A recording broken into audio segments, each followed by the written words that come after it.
Hi, this is Jeffrey Kurt, Kurt Financial Group. Today's Monday, October 20th, 2025. A little bit of a look backwards, then we'll look forward. So last week, good week for the stock market. It was the best week since early August, although it was not linear.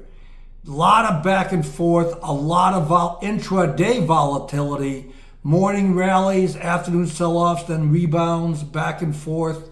But overall, the stock market was up for the week. Dow up about 1.5%. That's up 8.5% year to date. The S&P was up 2.1%. That's up over 13% year to date. NASDAQ leading the way for the year to date, up almost 17.5%, was up over 2% last week. But the Russell was the strongest last week, up 2.4%, and it's almost up 10% year to date. As you might remember, it was a weak first 6 months for the Russell, but it's playing catch up, and I do think it's an interesting place to look. So, other things going on last week: bond yields down, and interest rates are down, and then oil is also lowered. On the upside, gold continues to rip, and some of the base metals and rare earth stuff has been working and continues to move higher. So looking ahead, we've got the government shutdown. Now, does that end any time? I think the market will probably view it as a positive. Not sure, but again, the government shutdown continues, and you've got some lots of earnings this week. Some interesting economic stuff. CPI is going to be reported, Consumer Price Index, a gauge of inflation, and that will be later in the week. And again, it'd be a lot of focus and attention on that. And that leads to next week, where there's almost a certainty of another interest rate cut at the end of October.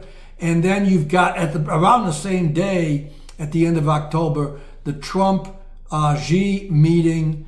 So that's going to be, you got the interest rate cut and the U.S. and China meeting, and then trick or treat time as well. On the earnings front, going forward this week, lots of earnings. Some of the big ones, I saw GE, Tesla, Intel, P&G, Procter & Gamble, but there's a lot of them, and we're kicking in. Some regional bank stuff is important here at the beginning of the week because of the loan losses taken by Zion and Western Alliance, that there might, see how far, if any of the banks have anything to say about that.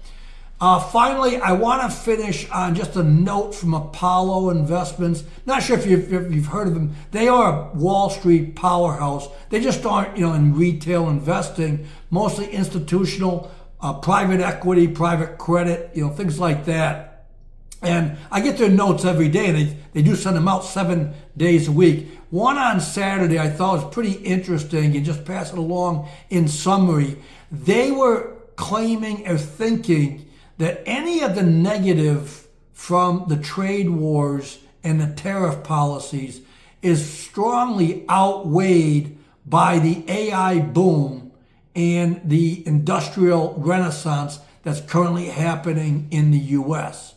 So I think it's an interesting thing, and something I don't think a lot of people are thinking about. They just view the headlines and I think propaganda that tariffs are so bad and the trade wars and all these things, but they are being productive in terms of negotiations and bringing money in. But any negative, according to Apollo, is being more than offset by the AI boom and again, the industrial renaissance in the U.S. Let us know any questions, comments, suggestions. We appreciate them, and we'll be back on Wednesday. Thank you. Goodbye.